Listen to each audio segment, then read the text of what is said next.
Hello friends, मेरे story channel में आप सबका स्वागत है। आज की हमारी कहानी है इंतजार। सविता देवी का 35 साल का बेटा आयुष डॉक्टरी पढ़ाई का आखिरी साल था।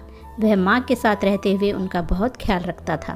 काफ़ी समय पहले सविता देवी के पति का स्वर्गवास होने के बाद उन्होंने जैसे तैसे करके आयुष को पढ़ा लिखा कर डॉक्टर बनाया और उनका डॉक्टर पुत्र आयुष भी अपने कर्तव्य को पूरी तरह से निभाता था। आयुष अपनी मां के त्याग पर नतमस्तक था, क्योंकि जब वह केवल 3 साल का ही था तभी उसके पिता ये दुनिया को छोड़कर चले गए थे। परिवार वालों ने सविता देवी को बहुत समझाया था दूसरी शादी करने के लिए, लेकिन सविता देवी ने अपने बेटे आयुष को चुना और दूसरी शादी के लिए इनकार कर दिया था। एक दिन आयुष ने सविता जी से कहा कि उसे विदेश में ट्रेनिंग करने का मौका मिल रहा है और कुछ महीनों के लिए वह विदेश जाना चाहता है और तब तक के लिए उसने सविता जी के रहने का इंतजाम नज़दीक के वृद्ध आश्रम में कर दिया था। सविता जी, जो सदा ही अपने पुत्र को आगे ही बढ़ते हुए देखना चाहती थी, उन्हें कोई ऐतराज़ भी नहीं था। हालांकि वह घर में अकेले भी रहने में सक्षम थी, लेकिन उनके पुत्र को चिंता न हो, इसलिए उन्होंने वृद्ध आश्रम में जाना भी स्वीकार कर लिया था, जहां वृद्ध आश्रम में अधिकतर लोग निराशावादी सोच में डूबे हुए अपने पुराने समय को ही याद करते रहते थे। वहीं सविता जी अपने आप को उन सब से अलग थलग रखकर अपने बेटे की सफलता के बारे में ही सोचती रहती थी। कई बार उन्होंने अपने बेटे को फ़ोन भी किया। आयुष हमेशा अपनी कुशलता का समाचार ही देता था। इस तरह आयुष को विदेश में रहते हुए 2 साल बीत गए।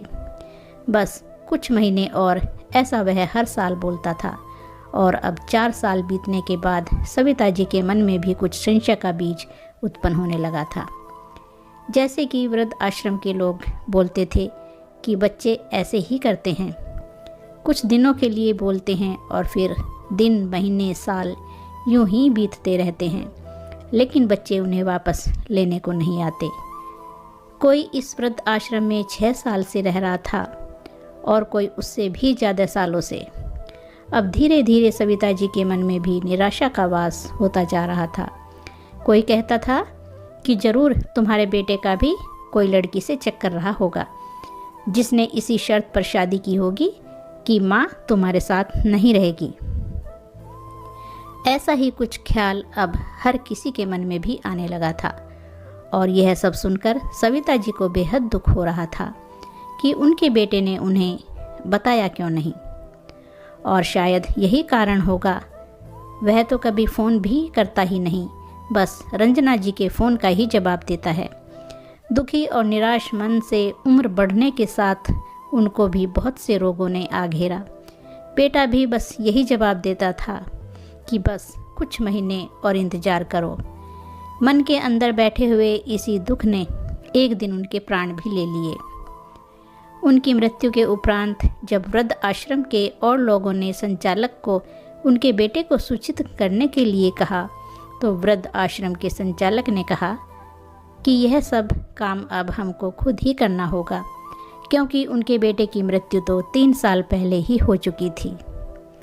इनके बेटे को ब्लड कैंसर था। बेटे ने संचालक को आकर प्रार्थना की थी कि उनकी मां को बहुत अच्छी तरह से आश्रम में रखा जाए। उनके पुत्र ने अपना छोटा सा मकान भी वृद्धाश्रम की संस्था को ही सौंपने के लिए दे दिया था।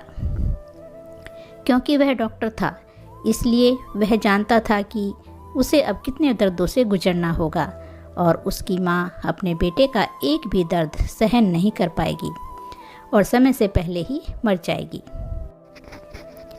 उसने यह फैसला करके अपनी मां को वृद्ध आश्रम में छोड़ दिया था। सबके पूछने पर संचालक ने बताया कि रंजना जी के बेटे का फ़ोन हमेशा वही उठाते थे और उनके बेटे के टेप की कोई आवाज़ उनकी मां को सुना देते थे। वृद्ध आश्रम में सब निशब्द थे। सच हमेशा वही नहीं होता जो कि और लोग सोचते हैं या कि हम खुद सोचते हैं। सच भी कभी कुछ अलग ही सच अपने अंदर छुपा कर रखता है। तो फ्रेंड्स, ये थी आज की कहानी। अगर अच्छी लगी हो तो लाइक और शेयर ज़रूर कीजिए और चैनल को सब्सक्राइब कीजिए। धन्यवाद फ्रेंड्स।